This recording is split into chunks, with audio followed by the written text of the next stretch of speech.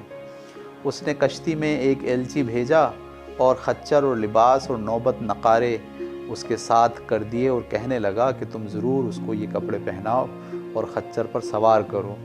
ان سب چیزوں کو لے کر کشتی میں جاؤ اور اسے لے آؤ۔ وہ لوگ کشتی میں آئے اور مجھے ناخدا سے لے لیا اور مجھے کپڑے پہنائے اور خچر پر سوار کیا۔ لوگ حیران تھے اور سارا شہر تہ و بالا تھا، اور سب کے سب میرا مذاق اڑاتے تھے۔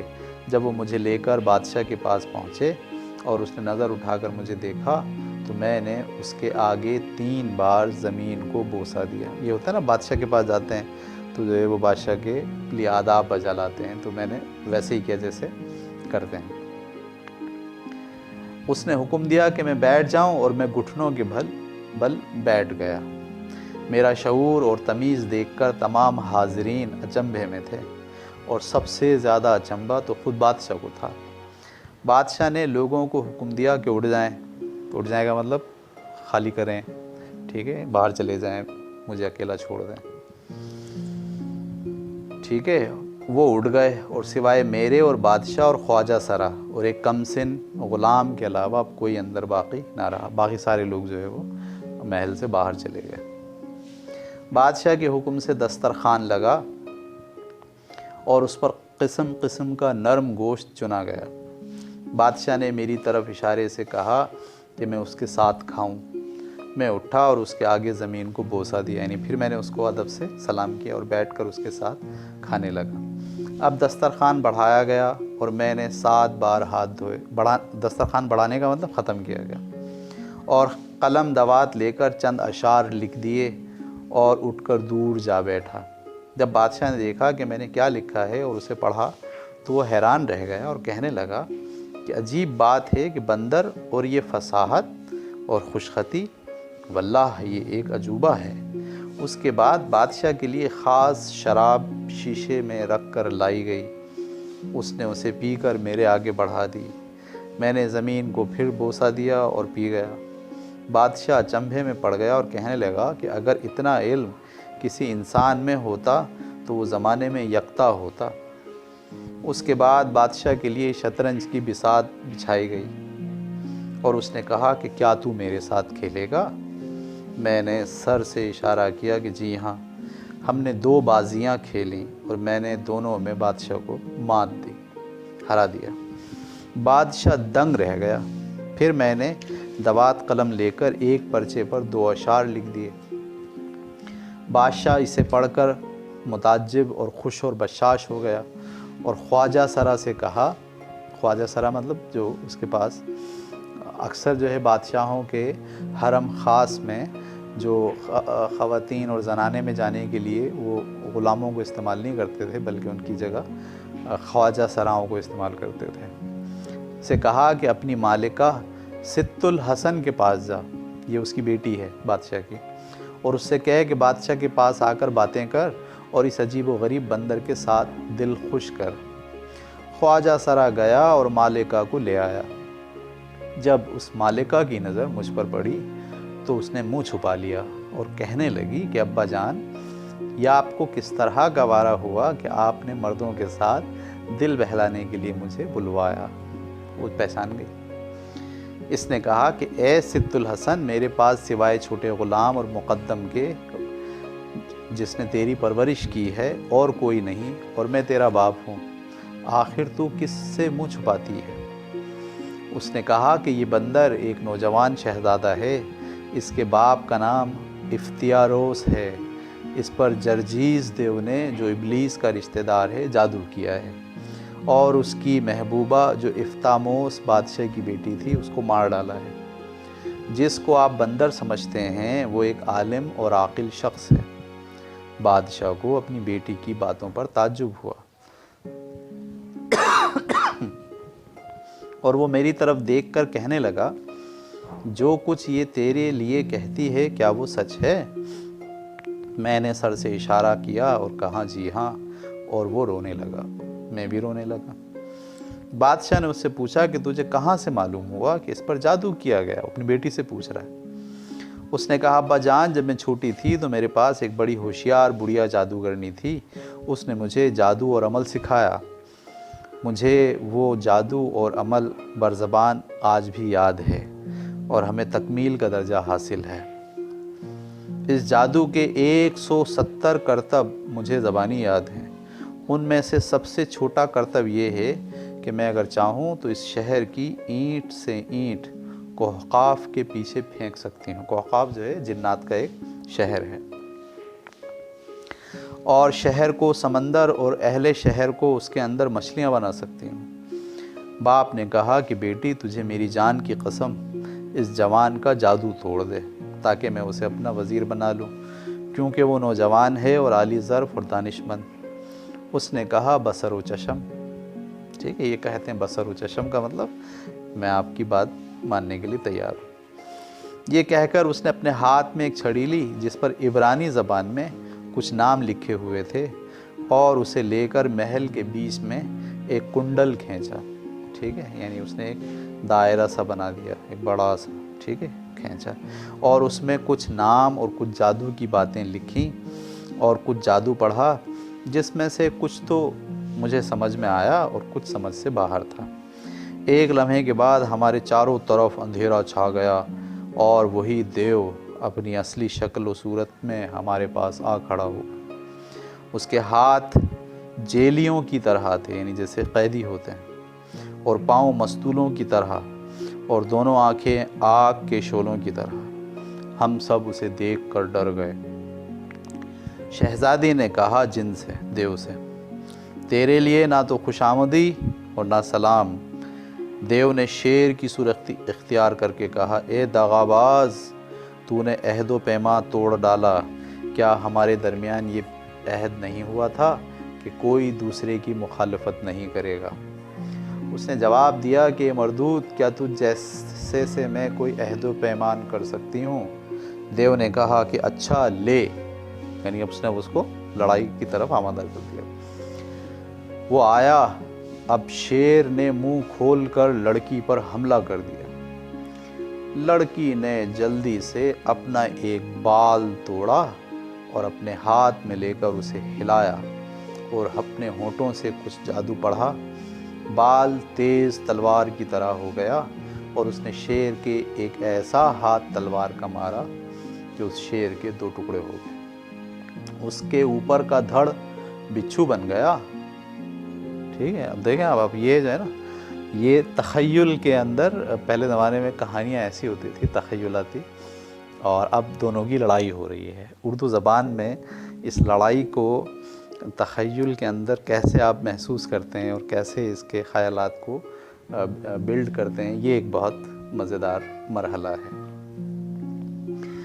تو اس کا اوپر کا دھڑ بچھو بن گیا. لڑکی بھی زمین پر لوٹی اور اژدہا بن گئی. ٹھیک ہے، یعنی اب ایک بچھو ہے اور ایک اژدہا ہے، اور اس مردود کی طرف جھپٹی جو کہ اب بچھو کی شکل میں تھا.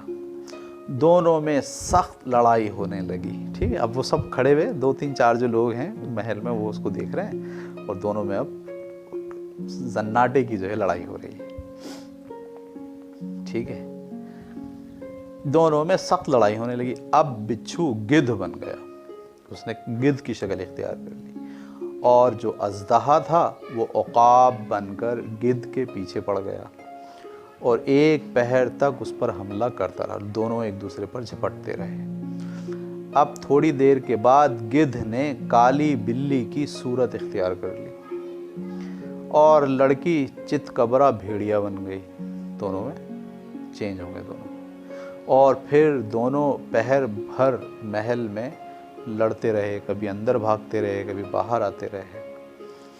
جب بلی نے دیکھا کہ میں ہار رہی ہوں، یعنی وہ جو دیو ہے اس نے دیکھا کہ میں ہار رہا ہوں، تو اس نے ایک بڑے سرخ انار کی صورت اختیار کر لی، اور وہ انار محل کے حوض کے بیچ میں آ بیٹھا. اب بھیڑیا اس کی طرف بڑھا تو انار ہوا میں اڑا اور پھٹ گیا، اور اس کے محل کے چکنے فرش پر گر کے ٹوٹ گیا، اور سارے دانے جگہ جگہ جگہ جگہ بکھر گئے، اور سارا محل انار کے دانوں سے بھر گیا. بھیڑیے نے اپنے آپ کو جنبش دی، ایسے کی، اور مرغا بن کر ان دانوں کو چگ لیا، یہاں تک کہ ایک دانہ بھی باقی نہ چھوڑا. لیکن خدا کی قدرت کہ ایک دانہ حوض کے کنارے جا پہنچا.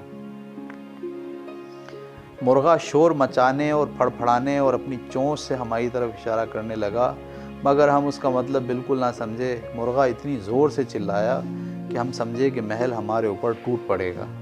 وہ سارے محل میں چکر لگانے لگا، یہاں تک کہ اس کی نظر اس دانے پر پڑی جو حوض کے کنارے جا پڑا تھا، اور اسے چگ لینے کے لیے وہ دوڑا.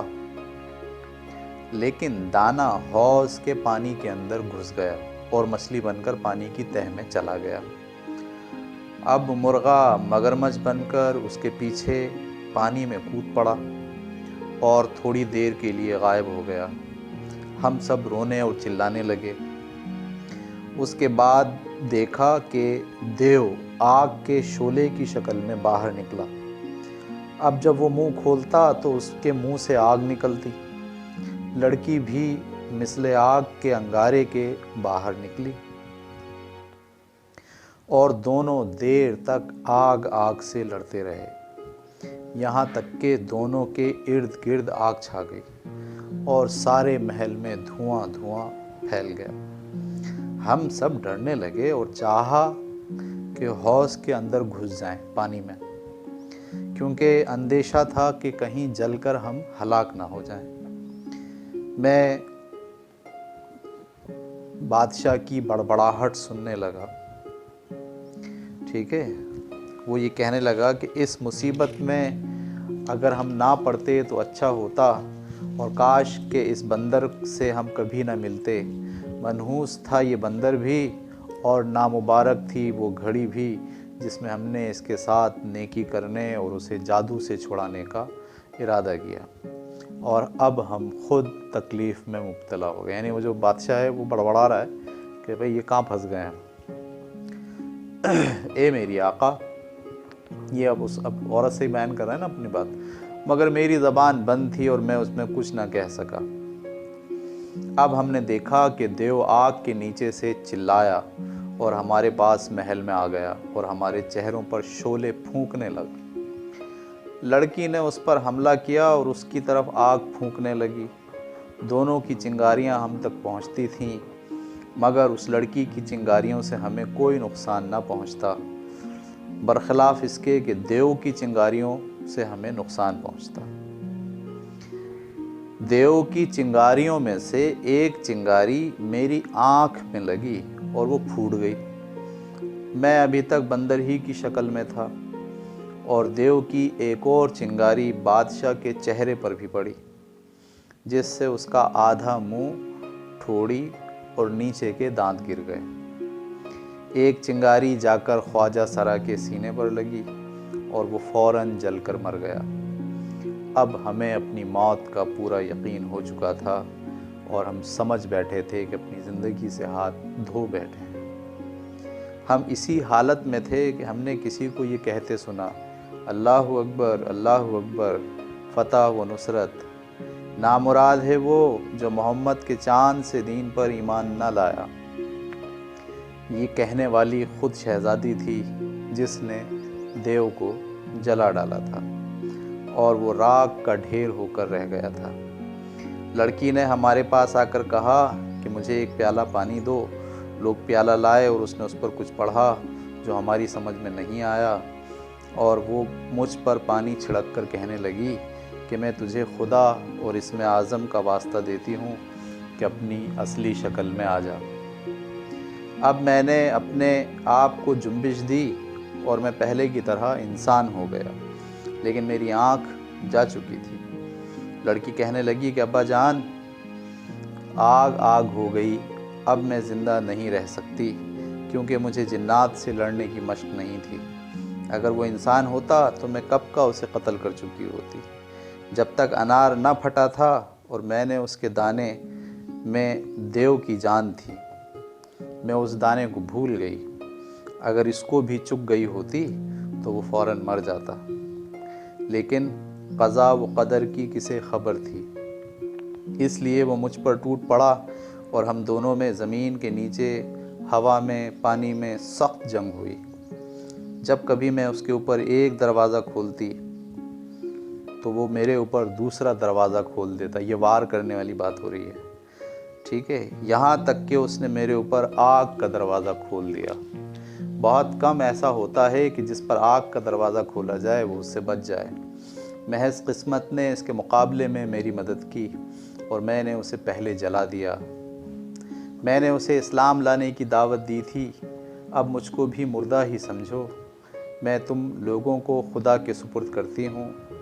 اس کے بعد اس نے جہنم سے پناہ مانگی، اور پناہ مانگ ہی رہی تھی کہ ایک کالی چنگاری اس کے سینے کی طرف بڑھی اور پھر چہرے کی طرف۔ جب وہ چنگاری چہرے پر پہنچی تو وہ رونے لگی۔ اب ہماری نظر اس کی طرف پڑی تو وہ بھی دیو کے ڈھیر کے پاس راکھ کا ڈھیر ہو گئی۔ جب بادشاہ نے اپنی بیٹی کو راکھ کا ڈھیر بنتے دیکھا تو اس نے رہی سہی داڑھی بھی نوچ ڈالی اور اپنے سر پہ اور منہ پر پیٹنے لگا اور اپنے کپڑے پھاڑ ڈالے۔ میں بھی اسی کی طرح غم میں رونے لگا اور ہم دونوں گریہ وزاری کرنے لگے۔ باہر سے لوگ آئے، انہوں نے ہمیں روتا دیکھا اور دیکھا کہ 2 آگ کے ڈھیر صحن میں موجود ہیں، تو وہ بھی ہم سب کے ساتھ غم میں مبتلا ہو گئے۔ اس کے بعد بادشاہ ایسا بیمار پڑا کہ مرتے مرتے بچا، اور یہ بیماری 1 مہینے تک جاری رہی۔ پھر وہ اچھا ہو گیا اور اس کی داڑھی نئے سرے سے نکل آئی۔ اب اس نے مجھے بلا کر کہا کہ اے نوجوان، تیرے آنے تک ہماری زندگی بہترین عیش و عشرت میں تھی۔ میں نے تیری صورت اور وہ منحوس دن جب کہ تو آیا تھا نہ دیکھا ہوتا تو ہم آج، اور ہم نے تجھ پر ترس نہ کھایا ہوتا، تیری وجہ سے خود مرنے کے قریب نہ پہنچتے۔ پہلے تو میری بیٹی مری جو 100 مردوں کے برابر تھی، پھر جو میری حالت آتش زدگی سے ہوئی وہ ظاہر ہے، اور میرے دانت ٹوٹ گئے اور میرا غلام جان سے گیا۔ لیکن نہ اس سے پہلے اور نہ اس کے بعد ہم نے کوئی تیری طرف بات ایسی دیکھی جس سے ہمیں تجھ پر شک ہو، بلکہ جو کچھ میرے یا تیرے ساتھ ہوا وہ خدا کی طرف سے، اور ساری تعریفیں خدا ہی کے لیے ہیں، مگر میری بیٹی تجھے چھٹکارا دے کر تیری وجہ سے ہلاک ہو گئی۔ اس لیے اے لڑکے میرے شہر سے نکل جا، جو کچھ تیرے سبب ہو چکا ہے وہ کافی ہے، یہ سب تیری اور ہماری قسمت میں لکھا تھا۔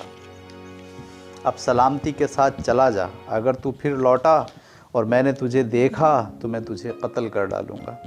یہ کہہ کر اس نے مجھے ڈانٹا اور اے مالکہ میں اس کے پاس سے چلتا بنا، لیکن مجھے اپنے بچ جانے کا یقین نہ آتا تھا اور میری سمجھ میں نہ آتا تھا کہ کہاں جاؤں۔ شہر چھوڑنے سے پہلے میں حمام گیا، داڑھی مونڈھی، یہ کالا لباس پہنا، سر پہ یہ پگڑ باندھا، اور پھر میں روز روتا ان مصیبتوں کو یاد کرتا، ایک شہر سے دوسرے شہر اور ملکوں سے دوسرے ملکوں میں سفر شروع کیا، اور بالآخر میں نے بغداد کا ارادہ کیا کہ امیر المومنین کی خدمت میں حاضر ہو کر اپنی سرگزشت ان کو سناؤں۔ آج ہی رات میں بغداد پہنچا اور دیکھا کہ یہ میرا پہلا رفیق، یعنی وہ پہلا کانا، پہلا قلندر امیر المومنین سے حیران اور پریشان کھڑا ہے۔ میں سلام کر کے اس سے باتیں کرنے لگا کہ اتنے میں یہ ہمارا تیسرا ساتھی بھی ہمارے پاس پہنچا اور کہا السلام علیکم، میں پردیسی ہوں۔ ہم نے کہا کہ ہم بھی پردیسی ہیں، اور مبارک ہو یہ رات جس میں ہم آپس میں تینوں ملے ہیں۔ اب ہم تینوں ساتھ ساتھ چل کھڑے ہوئے اور ہم میں سے کوئی بھی دوسرے کا قصہ نہ جانتا تھا، اور تقدیر ہمیں تمہارے دروازے تک لے آئی اور ہم تمہاری خدمت میں پہنچ گئے۔ یہ ہے سبب میری داڑھی مونچھ منڈے ہونے کا اور میری آنکھ کے پھوٹنے کا۔ ٹھیک ہے؟ اس نے یہ ساری کہانی سنائی تو اس عورت نے کہا کہ تیری داستان عجیب و غریب ہے، آداب بجا لا اور چل نکل اپنی راہ لے۔ لیکن آپ کو پتہ ہے نا انسانی فطرت، اس کو تیسرے قلندر کی بات بھی سننی ہے۔ تو میں نے کہا کہ جب تک میں تمام ساتھیوں کی کہانی نہ سن لوں یہاں سے نہیں ٹلوں گا۔ ٹھیک ہے، تو یہ قصہ ہم یہاں ختم کرتے ہیں۔ اب تیسرے قلندر کی باری ہے، اور تیسرا قلندر کیا کہانی سنائے گا اس کو ہم کل انشاءاللہ اپنی نشست میں پورا کریں گے۔ ٹھیک ہے، آج کے لیے ہم اس کو ختم کرتے ہیں۔ اللہ حافظ، اپنا خیال رکھیے۔